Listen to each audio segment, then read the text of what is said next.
That the most challenging thing was, I don't know. I can count my fingers and then tell you that the most different challenging things. I still remember on the before a day before the event, I was I was told to cancel everything Oh, from really? like yeah, because like there was some errors, there were some here and there stuff which was not so into that level, and then there were people who suggested me to just cancel everything. So that pressure was so much.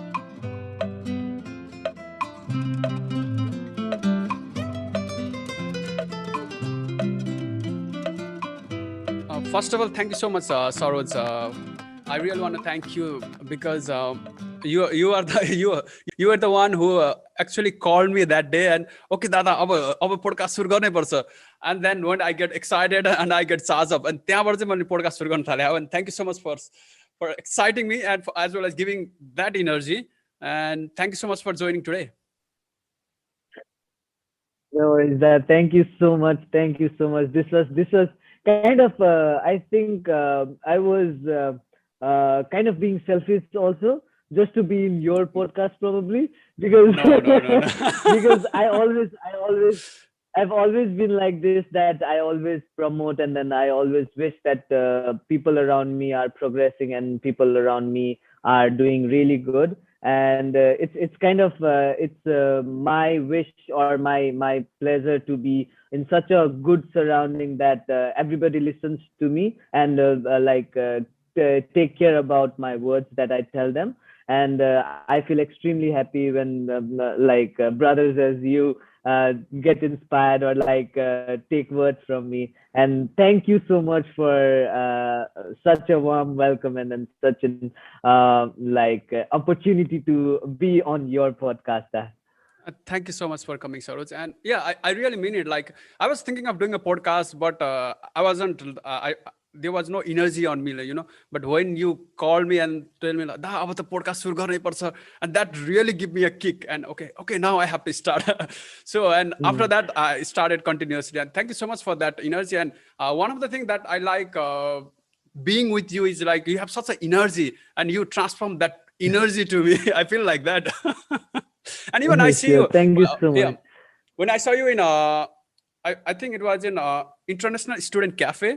Yeah, International Student Yes. Cafe. Yes. You were coming Yes. there on a stage and you were talking about organizing a tech talk, and I can still remember how excited you were on that day, and everybody was excited because TED Talk was going to happen.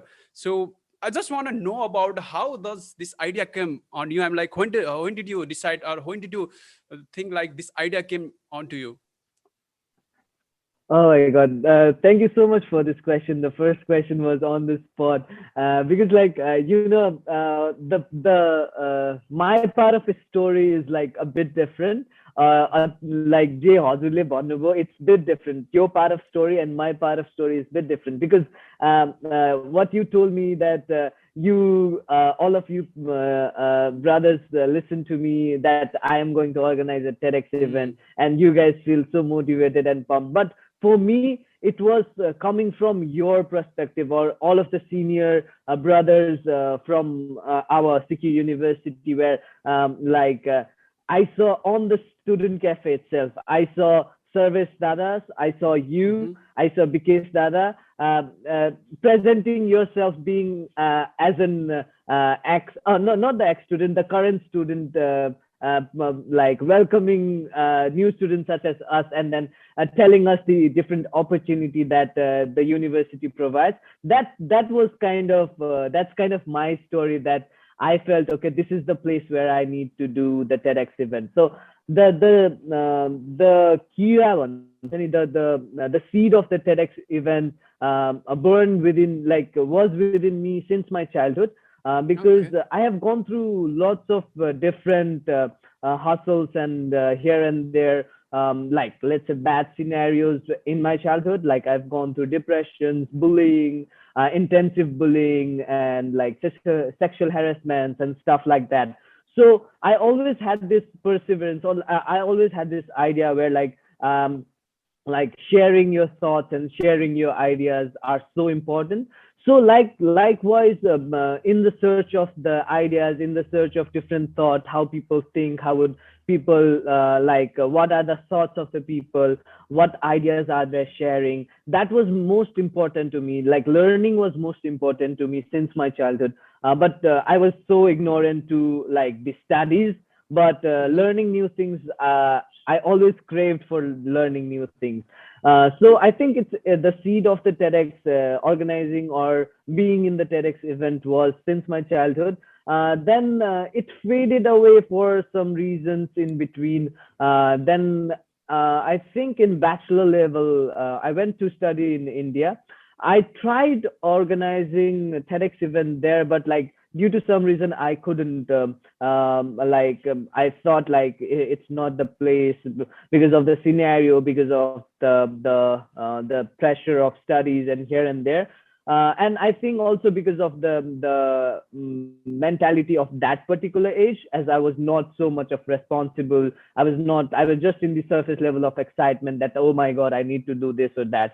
But after coming to Australia, and after enrolling into the university, I I got to know about the university so well, and I in the initial period, like from you, from Vikesh Dada, and from Service Dada, mostly like I take Service Dada as my mentor, like for my entire CQ journey, because he guided me through each and every where I need to go and what I need to do and all of those things. Like Service Dada, I see him as a mentor still. All of a sudden, what came up into that discussion after it was, I think, the second TEDx, sorry, the second student cafe, where we had a discussion of what we can do, what you guys can do for the new student. And I still remember, so there was you, there was Bikeshta, there was Vivekda, sorry. Vivek, oh, do Vivek, do you yeah, know? yeah. Yeah. So Vivek. what Vivekda told was, he told us, let's do some event where we can welcome student, or let's do a public speaking event. He told me that, and that when I got a spark. Oh my God, public speaking event, we can do a TEDx event. Like Mhm. that second day. So I just heard you guys talking about the events and the public speaking opportunities and here and there, and everybody of you were like, okay, well, what to do next? And the next day I went to Service, and I told him that Dada, हामी त TEDx event गर्न सक्छ नि, and do you know about this? Like, and the reaction I get, oh, most of them were, oh, I don't really know about TEDx event, and what are the TEDx events. So I had to relate, and I had to show them. But everybody was so pushing, and everybody was so supportive that, oh my God, if this is good for the students, and if it is good for the entirety of the university, let's do it. Everybody was so supported. And then Saroj introduced me to Annette, who was the administrative staff for the Sydney campus. Then Annette told me to present it into the mass of all of the dignitaries of CQUniversity, like Mm. chancellor, vice chancellor, all of those. So there I presented my idea of how we could organize a TEDx event for the CQUniversity. And there it came, there I got to know that this particular TEDx event would be the first event for CQUniversity itself. Mhm. So so eventually I was lucky enough that I can call myself as a first TEDx event organizer for CQUniversity.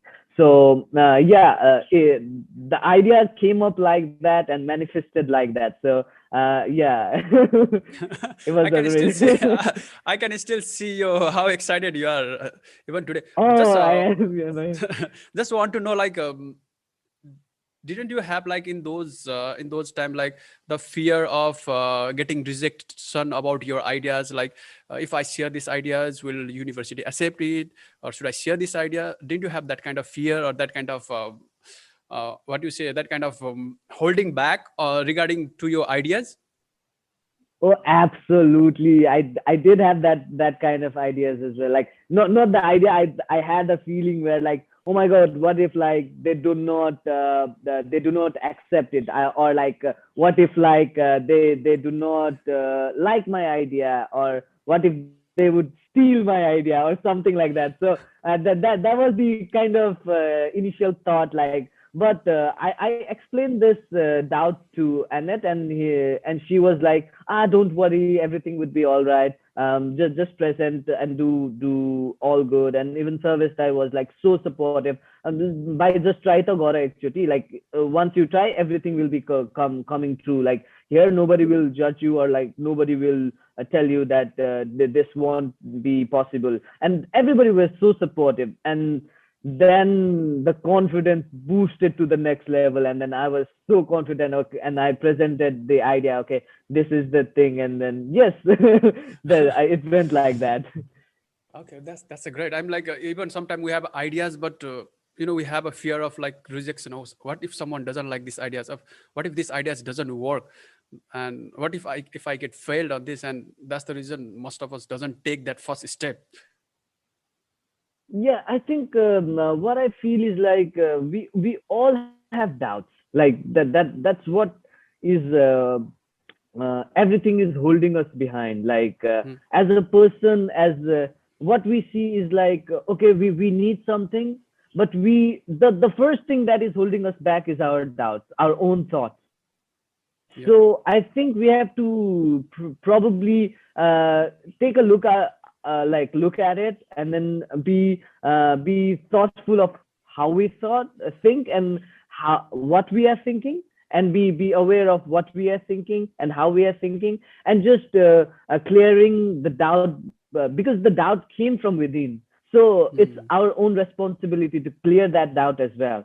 So I think that is the most important thing. Yes, there will be doubts here and there. Even now there are doubts, like what I'm going to speak, or like what I'm going to tell you, will that be wrong Hmm. or right, or there is within me. But it's my responsibility to how I can take it, or how even right now you might have some doubts, like am I like doing good, or am I doing Yeah. bad, or something Perfect. like that. So it's, but you are the one who is responsible. You are aware of that doubt, and you are like trying to minimize, okay, and make it perfect each and every time. Nothing is perfect, but you are trying to make perfect, and that is the path where you are being a perfectionist. So you are never perfect, but you always try to be. So that is the most beauty of walking on the path of being perfect. Oh, I like that. I really like that. And I think you can relate to like what I'm going to say is like we all come here as an international student, and we have study on the side, we have to do some part-time Yep. jobs, we have our assignment, and even for some people like it's very I'm like it's sad to say like they have so many financial pressure from back from their family, and but even all those kind of pressure on all those kind of challenges, how did you I'm like got time, or how did you got that energy to do this kind of things? I'm really surprised on this. Just share about experience on that. How did you I'm like how did you tackle those challenges? Oh my God, you literally reminded me of one example that my grandfather told me Hmm. once. So what he told, that as a human, we had like, sometimes do you scratch your back, like there is some awkward place where you need to scratch it, like you need to like tickle yourself, like there Yeah, is yeah. sometimes There is, yeah. happens to you, no? Yeah. So those are the problem. But how you do it, like if you need to do it, either you take a pen and then scratch your back, or you take a long wood and then scratch your back, or you take a scale and then scratch your back, but somewhat you do it. So the moral of the example is, whatever scenario is there, like whatever problems are there, the problems does have a solution, or the problem does come up with something, or like either you have to extend it your time schedule, or like you sleep less and work more, or something like that. So that thing are really important, and I think those things, if you consider in any of your life, either you are a student or either you are like working, there is always time. There is always time if you manage it properly. And so, what are the process for organizing a TED Talk in terms of like first we should give application maybe just like step by steps. Can you just tell us what are the process for getting a license for TED Talk event? Oh yeah, sure. So if any of you are interested in organizing a TEDx event, it's really simple. You might need to wait here and there some long time. It took for me. It took like entire the project was for 2 years, like my entire master degree. Yeah, I came into Australia. I presented the idea. I applied for the license in 2018. I got approved for the license in 2019. The event took place at 2020. Oh, that's a long. So I'm like, why so? I'm like, it's a 1 year for getting a license. Why is so long time yeah, period? so it depends. It depends upon the number of application that they received, Oh, and okay. so it all depends upon how well you present your application, and how and they also look towards your profile as well. So what do you do, and are you capable of organizing such a hugely respected event or not? And all these kind of scenario they took consideration, and they actually dig really deep into your particular profile, and then they check everything, they evaluate, and then they give you the license. They approve for the license, and the license, if it is for the first time, the license has so many criteria that you can only do one event for one license for a year. Oh, oh, okay. So that So if you that's why. after doing one event, the license is over. You can't do another event. No, no, no. The each license is just for one event, 1 day event. Oh, just for 1 day. So yeah, so it should not be reoccurring event, or it should not be like event taking place on different places. It's just one license equals to one event, and it also depend upon like different license type. They have like various different license types, CQ TEDx CQ type of license was the university license. So they do have like officials license. They have non-corporate, corporate, different fields of like different types of license. So all of the criteria also depend upon like various different licenses. So you were talking about like the organizer should have certain kind of criteria, or there should be like they have to meet certain standards. So what are the skills that the organizers must have in order to get that license? The Oh no no no. minimum criteria, or is there anything like that? No, no, there is no minimum criteria. It's just how you present yourself, Oh, and okay. how they evaluate you. Like for example, let's say you are applying for TEDx something. Yep. So if you are applying for TEDx license, like you need to fill up like a pretty long form, really long form, and or by the basis of that form, they evaluate you. They check your profiles, like social profiles. They check your other reference profiles. They check through reference. They evaluate everything, and then the panel decides to either reject or to approve your license for the for the TEDx. Yeah.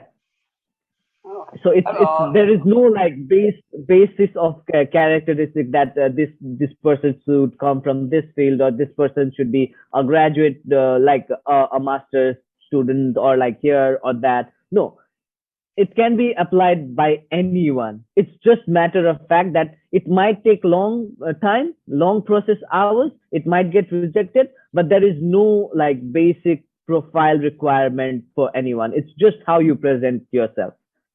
okay. And is there any thing like some financial statement we have to show for that? Like, is there anything like that?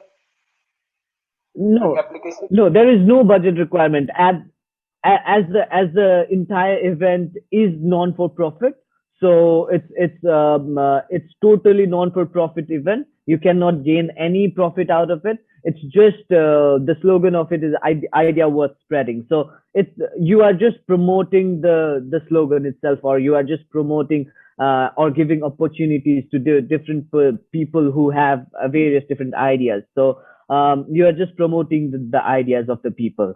So due to that, you can have like sponsorships, or you can have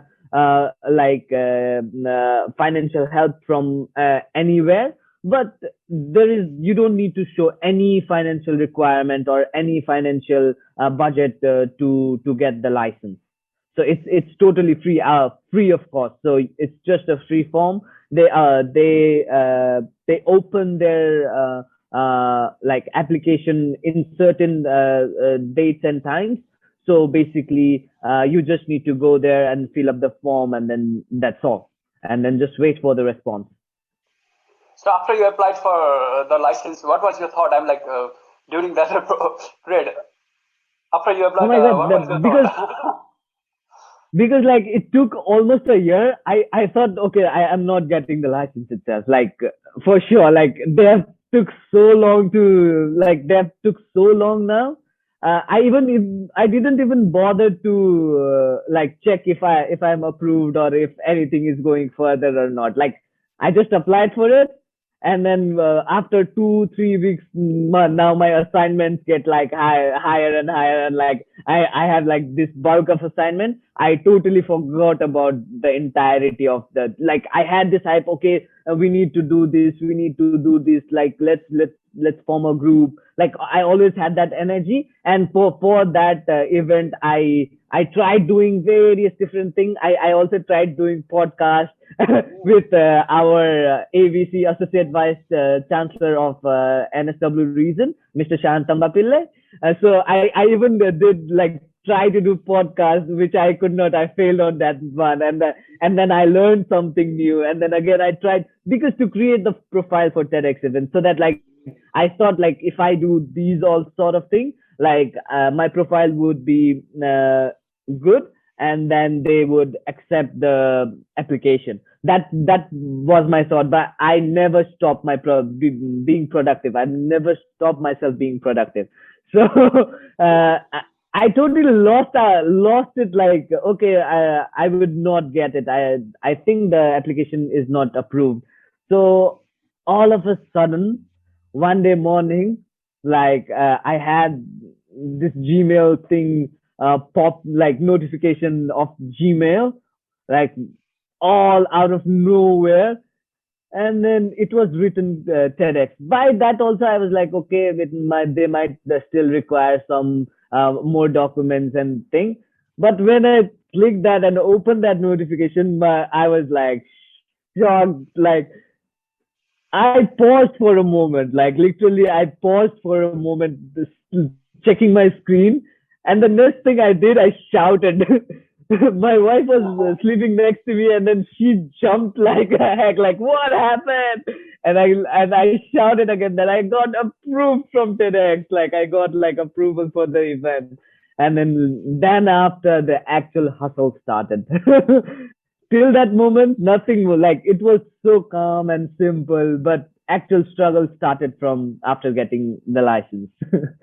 So after getting license, what are the steps you carried away? I'm like, what are the steps you did? For TEDx, you need to find the place venue. You need to have all the equipments, gears. You need to find the guest speakers on the TEDx. So I think those were the challenges. So how did you overcome all the challenges? I think being a citizen of Nepal, or being Nepali, helped me a lot, because I think that I can be proud of, because I figured out. Do you know that all of the Nepalese has this character that we figured out, like here and there, like we can fix the things, we can plumb the things, we can twist, and then we can figure out what's going on. So that characteristics helped me a lot. So actually the budget was for like there was a huge budget of $25,000. Yeah. but like I was really conscious that so let's take it this way. because the event was non for profit. So why to spend so much of money? That was my initial thought. So even though it was the money, the financial was from the university itself, it was not from anyone's pocket. But then also I thought, as it is running as a non-profit organization, as it is running as it is the non-profit event, why should we spend so much of money into this? So after that, I figured out how to do it by myself, or how to do it like the let's DIY kind of thing, how to make a screen, how to make a presentation. So that was everything, I would say, a teamwork. Everything happened on a teamwork.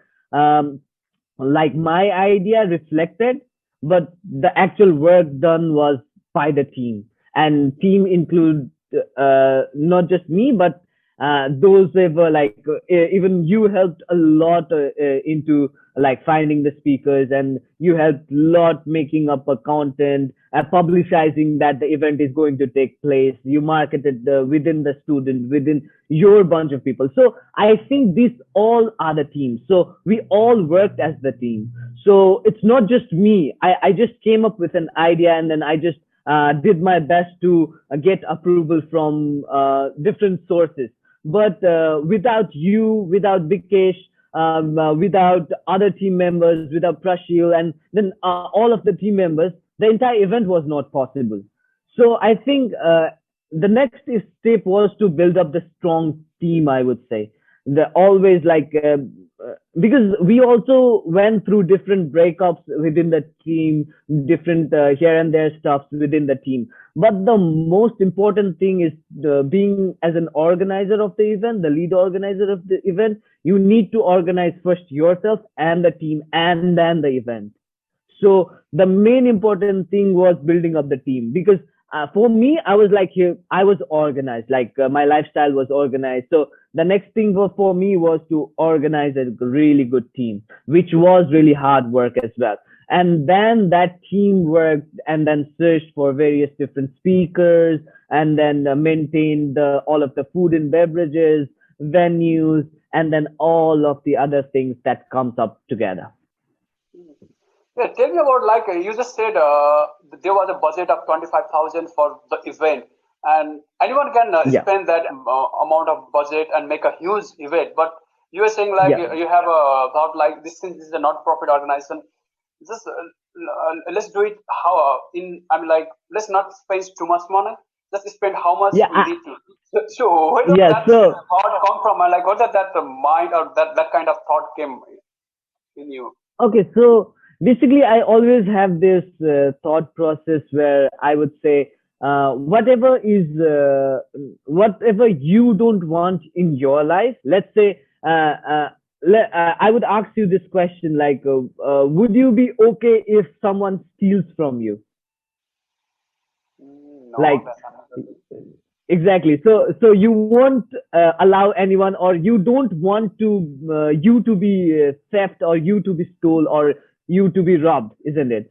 So why do people have the mentality of taking from others, or like taking from like here and taking from there for your own benefit, isn't it? So that's what my mentality has been like. That's what my parenting has been. So if you were onto that position, or if you were onto that level, that you would feel that, okay, I have the money, and then I can do whatever I can. But there are people who don't have the money, and they also want to do it. Just be into that level, that and help people, like keep on helping people. And then just let's say into the other words, the save money. Yeah, the other words would be just save money. But I think the most important thing is like being resourceful, and being trustworthy, and being like genuine towards yourself is the most important thing. Yeah. And just to add on that one, uh, the budget was for $25,000. The event, I think you also came, and that's such a huge event.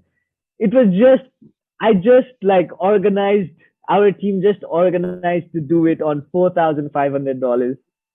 Oh, wow. So it's 25,000 and you managed to do in 4,000. So that's 21,000 is completely set. Yeah, completely safe. Oh, And because like the funding was from SAF funding, which is I think which elaborates to student financial assistance funding. So it was basically money of the students.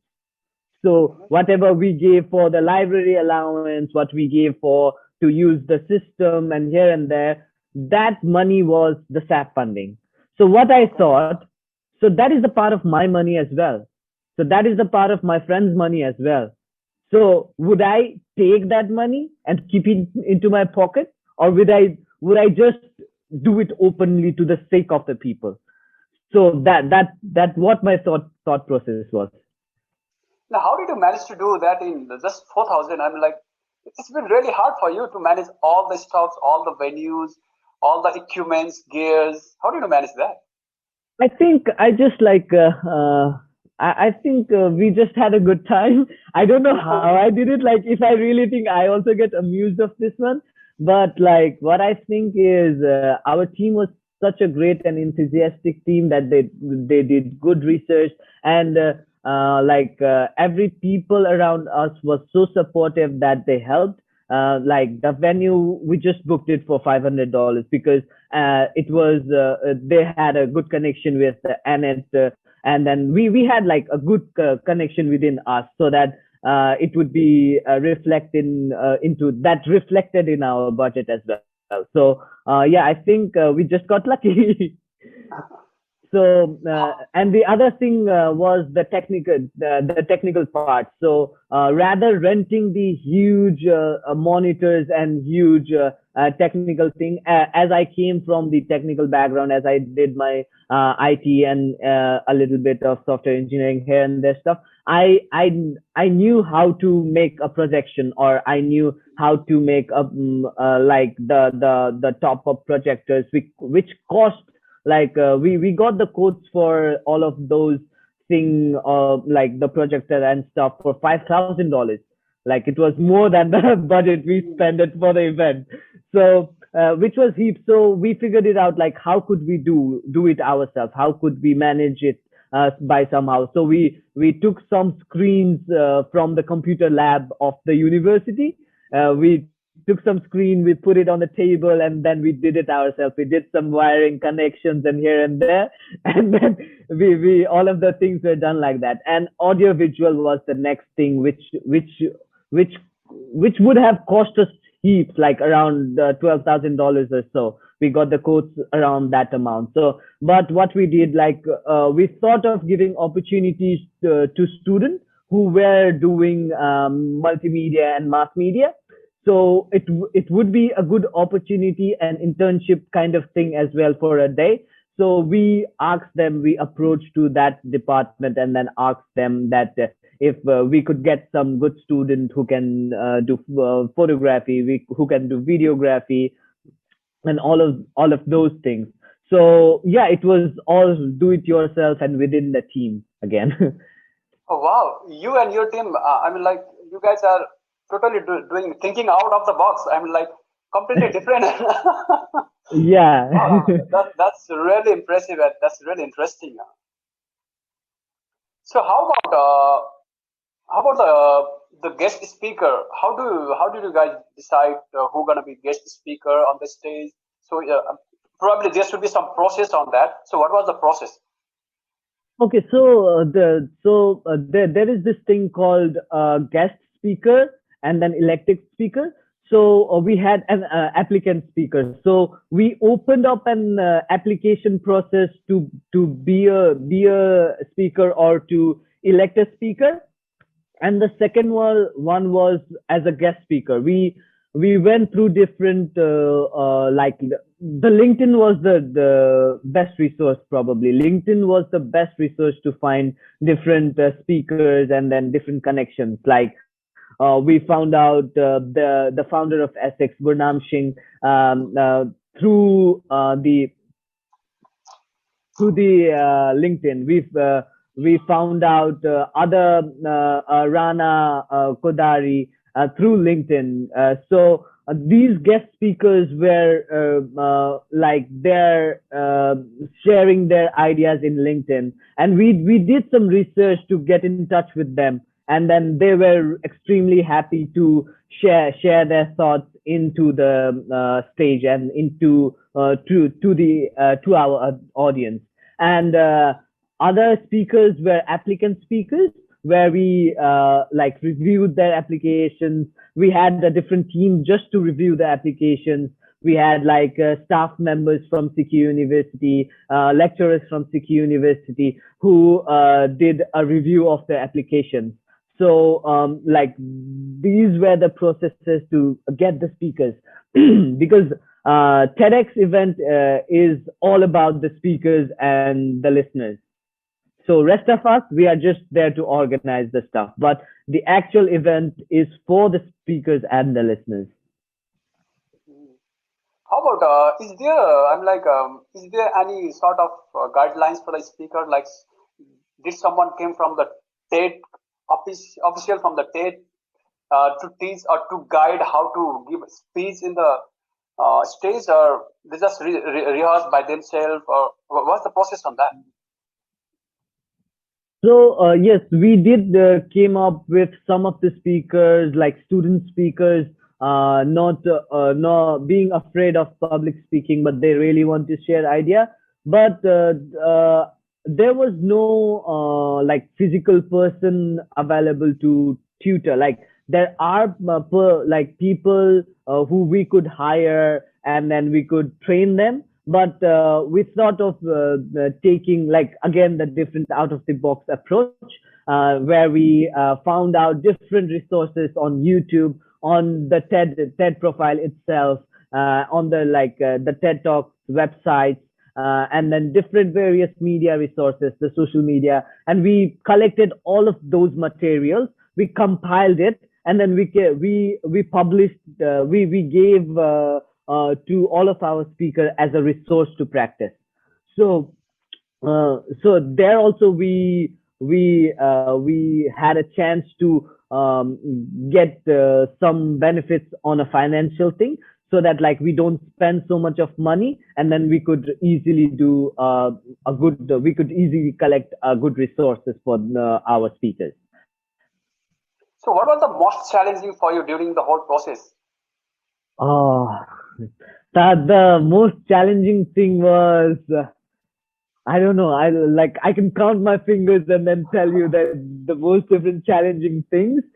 Like I still remember on the like before a day before the event, I was like I was told to cancel everything from Really? like yeah, because like there was some errors, there were some here and there stuff which was not so into that level, and then there were people who suggested me to just cancel everything.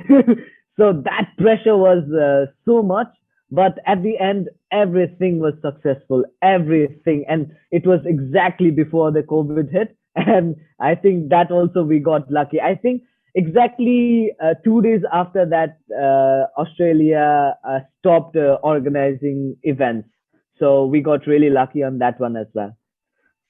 So how did you manage that kind of mindset? Like when you were told to cancel the event, what was your thought process on that, or what was you thinking about? How did you feel on that? Initially, I did felt really bad on that one, like because I had worked for entire 2 years, and I really felt really bad. Like, how could people say me to stop an entire thing, that stop the entire project? But I thought about it, and then I realized that okay, there are some mistakes which can be resolved, and then I started working on resolving the thing rather than just thinking about what had happened and what someone had told me. So I think so basically that's what I did. I started working on the problem rather than thinking about the problem. Oh, wow. So how did you convince other team members, like all of were giving up regarding these events? They were thinking, oh, now the event's gonna be cancelled. How did you convince them, or Oh what was your no, approach?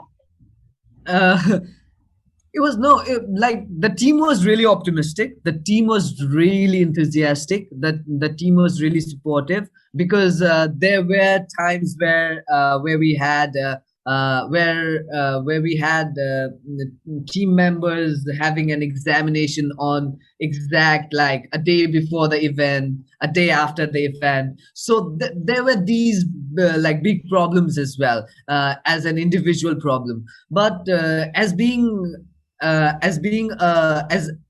a team, it was my responsibility to take care of those things as well.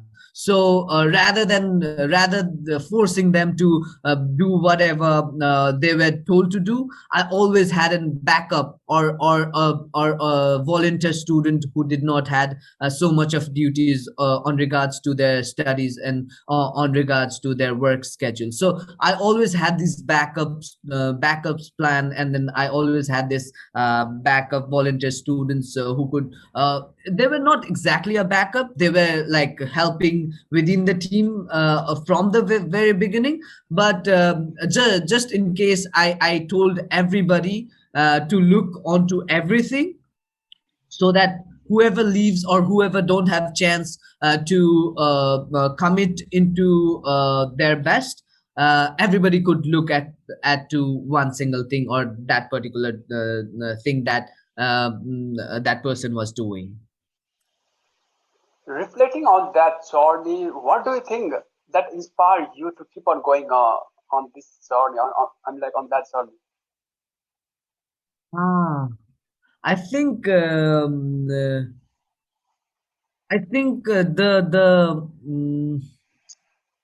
the passion, and passion made me do all of the thing.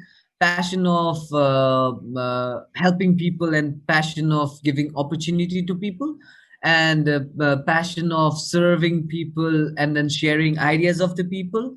Like that was the only motive towards like for me to keep on going and going and going for the event. Yeah.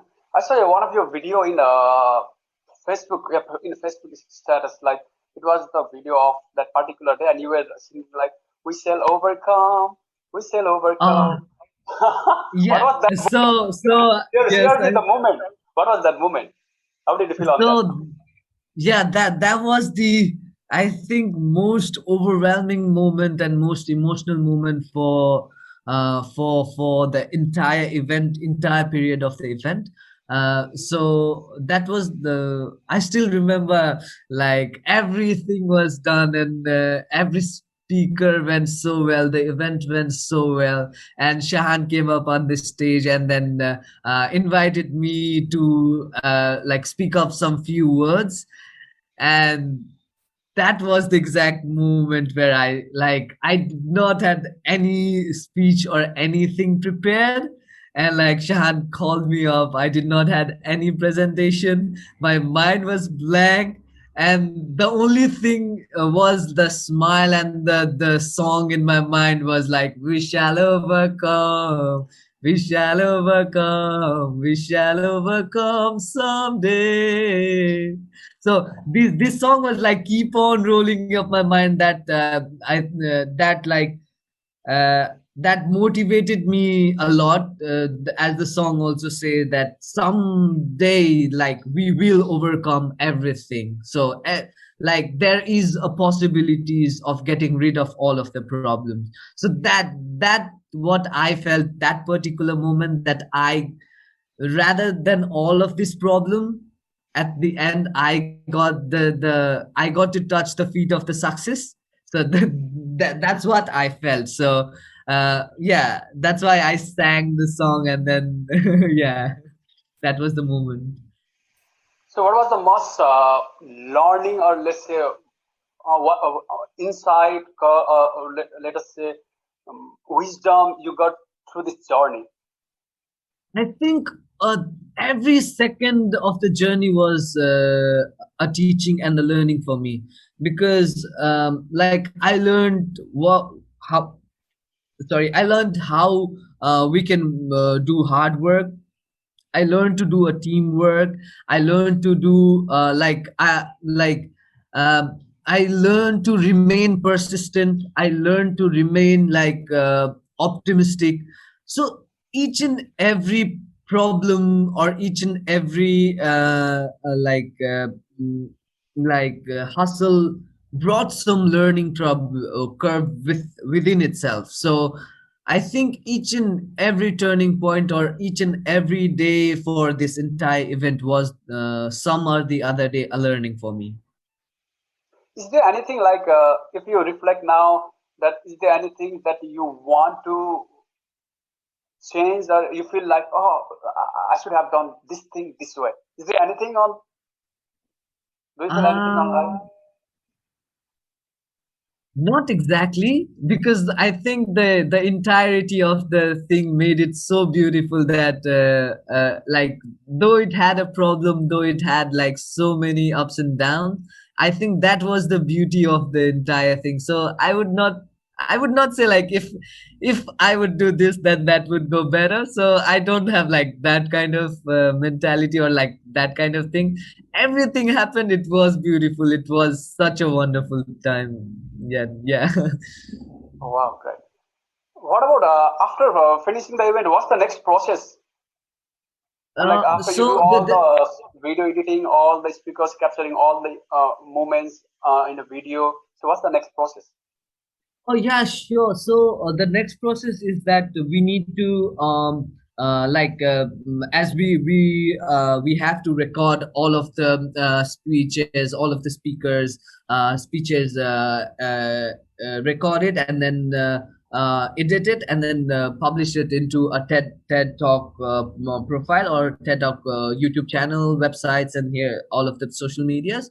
So even that thing, even all of the team did it. We did not give anything outside the team. So it was within the team, like me, myself, I think Annette herself, there was Amy, there was some volunteer students who did the editing work together.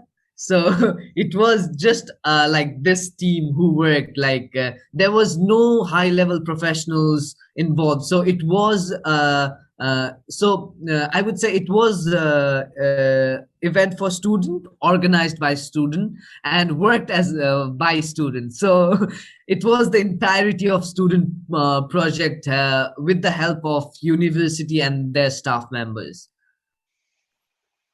Is there anything like, do we have to submit all those videos we capture in the event to TEDx? Oh yeah, they provide us with a organizer profile. Within, like, after getting approved with the license, they provide us a TEDxer organizer's profile. So we have to put everything there, like even like what was the number of audiences, what was the review of the audiences. As an organizer, that's our responsibility to update and then put everything to report everything to the organization. And who upload that video on YouTube or on the official website of TED? Is that TED Oh, so or is the organizer? So as an organizer, it was my responsibility to upload all of the video, submit all of the videos through website to the organization, and organization would upload it onto their profile on YouTube and other platforms. Okay. So how did you feel when you saw your event on officially going on YouTube? How did you feel on?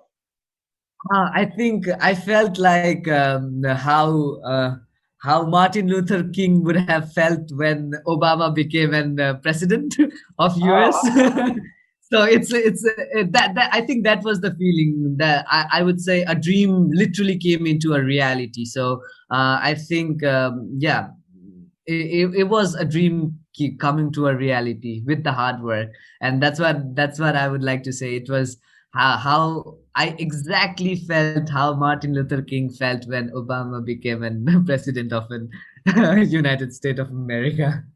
yeah, I have seen the TED Talks in YouTube, and it was really nice. Yeah, some of the speakers, the experiences, listening to the experiences, it was really nice. It was really So insightful. though we had a compromisations in our budget, we never compromised on the quality of the event. So that was most important to us. So we had a lot of the do it yourself DIY stuff going on within the event, but we never compromised on the quality of the event. So all of the talks were great, all of the foods, all of the like all of the luxurious items, all of the merchandise were great, but everything was within the budget, or like let's say less than the budget.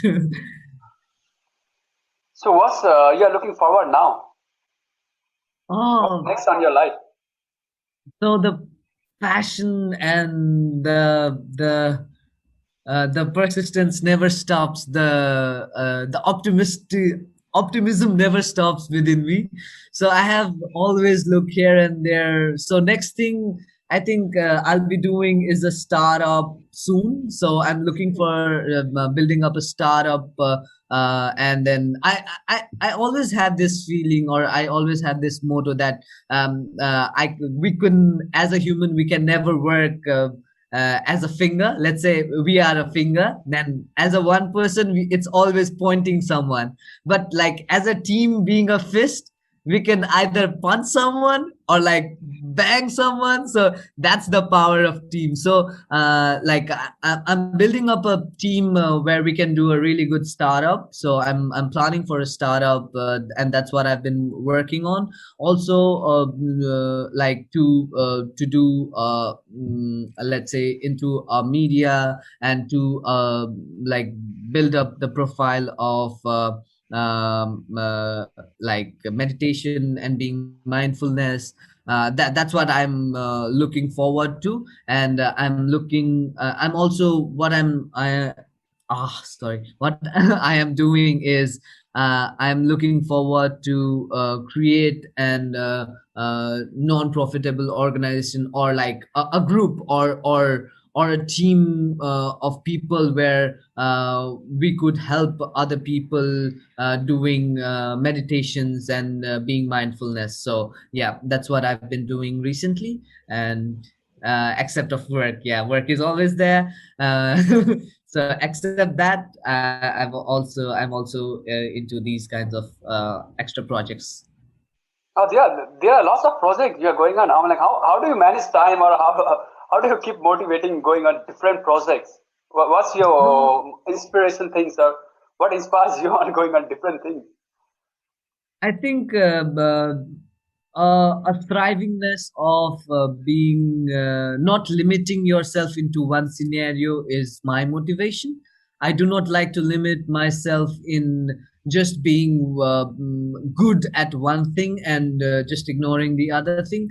As a human, we are here to experience different kind of thing. So even we as a simple example, there are so many different teas that I like, teas and coffees that I haven't tasted yet. So probably that's also how we can look at it. So these are the thing where you do not limit yourself in one particular scenario. That keeps you motivated to do lots and lots of different things. Oh, I like that answer. Wow. So, and the final message to all of our audience who are listening and watching to us. What's your final message? My final message is uh, always be dreaming, like keep dreaming, don't lose hope. There is always a solutions for your problems. There was a problem, there is a problem, there will be a problem. So what you can do is find a solutions for that problem. So just don't worry about anything. Just be blissful and just take care of yourself and stay blissful. That's what I want to say to everyone. Thank you. Oh, that's great. I love it. Thank you so much, Saroj, for joining Sydney Reflect and sharing your wonderful and insightful thoughts. Thank you so much. Thank you so much, Neeraj Dada. It's an opportunity, great opportunity to be in such a platform with you and sharing such what I know on my best. Like if I had put something which is not logical, or if I had put something which is not relatable, I would join my hands and then say sorry. But whatever I knew, I presented on my best. So thank you so much for inviting me. I would look forward to do such a podcast in near futures as well. So I would like to thank you personally so much. Thank you as well. And I think I found everything, whatever you said makes sense. And they were such a insightful and meaningful. And I find them like, I have learned so much listening to you right now, even right now. And thank you so much for sharing all those wisdom. That's really excited me. like being with you and having conversation like this really gives me energy. And as I said before, like that's the beauty of conversation and the beauty of transforming energy. And thank you so much for transforming that excitement to me as well. Thank you so much, Saroj. Thank you so much, Nirta. Thank you so much.